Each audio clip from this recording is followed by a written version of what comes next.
guys, welcome back to Electrical Car Repair Live. Thank you guys for watching and subscribing to the channel. Today will be super helpful video to any of you having a Chevy Silverado D generation here from year 2014 to year 2019. If you need to find where the engine computer relay is located, which relay you need to check, where you can guys buy cheap parts, tools, fuses, relays at a good price, quick shipping, that way you do not waste money and time. Why it's always a good idea to test fuses and relays, all that will be covered absolutely free for your convenience. Make sure you stay until the end. Before we start, let us tell you a little bit about us, guys. Every single car we get here at the garage, we try to make at least 200 to 300 free repair videos. We take them completely apart. We show you how to fix engines, transmissions, engine codes, engine lights, fuses, all that stuff, guys. Why we do all that? Because our mission in the shop is to save you guys as much money as we can. All we need in return, please subscribe to the channel, like the video. That way we can keep providing these videos absolutely free. Now, guys, we have more than 14,000 free repair videos on our YouTube channels that can save you thousands of dollars in future repairs. So please check them out, and they can save you quite a bit of money now or in the future. Guys, for the engine computer one relay will need to be checked where you can expect to find it. Now let's explain on that generation Chevy Silverado. If you own one of these trucks, you have many hidden fuse boxes that 9 out of 10 people do not know they exist. We'll recommend to check out the video on our YouTube channel about fuse box location on Chevy Silverado.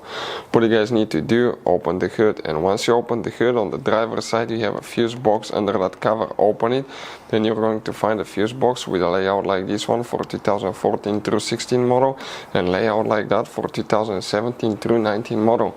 Before we continue, let's explain quickly why it's always a good idea to test fuses and relays. It is, guys, very important to test fuses and relays. On those fuses you cannot clearly see if they're burnt or not, especially you can see in the J-case fuses as well. And if you guys assume, okay, let's say you remove a fuse, you look at it and you assume, guys, that it's actually a good fuse, but it's actually a bad fuse. Sometimes you cannot clearly see that.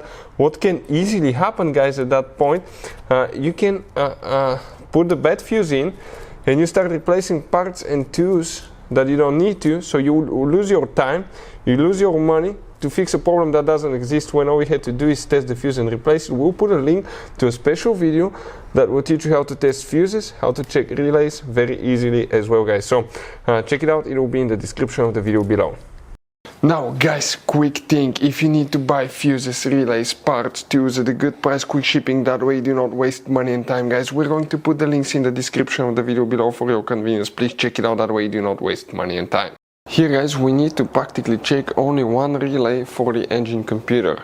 Now, we'll demonstrate on 2014 through 16 model first. Please make sure you stay until the end. We want to share one good advice, that way you do not end up being stuck in the middle of nowhere like it happened to us. Some engines, guys, might have two different kinds of relay. First, we're talking about relay 71, that will be on year 2014 through 16. 71, it could be rectangular or it could be a square relay as well. And if you have 2017 through 19, that will be known as relay number 70. This one right here is the one for the engine computer, also known as ECU, ECM or PCM. That relay will be the one that you need to check for the engine computer. Now, guys, you have all kind of different fuses and relays in that Chevy Silverado. You have different fuses, relays that could be really hard to find, especially if you're in the middle of nowhere. And one time we needed a replacement one, we couldn't get one, we were stuck in the middle of nowhere because of that. So what we do now, we always get some spare fuses, relays, keep them in the glove box for a peace of mind, guys. That way you do not get stuck in the middle of nowhere like it happened to us, guys. Hopefully the video will be helpful. Thank you guys for watching and see you next time.